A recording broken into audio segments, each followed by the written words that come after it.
How to log into MetaTrader5 account. Hello everyone, this is Lisa from Create, Login and Delete. Now let's get started. Firstly, make sure you have already downloaded MetaTrader5 app on your device. If not, you can head towards your App Store or Play Store, search for the app and download it. Once completion of its download, launch it.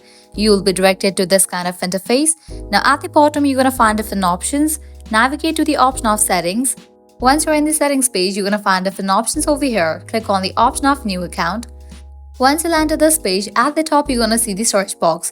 Over here you can type in the company or server name and connect to it. Likewise, click on the option of MetaQuits. If you want to create demo account, you can click on this option and go through the process. Likewise, in order to log into your existing account, you have to fill this. Provide your account's credentials. So go ahead and type in your login ID, then password. If you want to save your password, enable for this option. In the case you have forgotten the password, click on this option to recover it. Once you provide all the details, you'll be good to go. You'll be logged into your account. So this way you can easily log into MetaTrader5 account.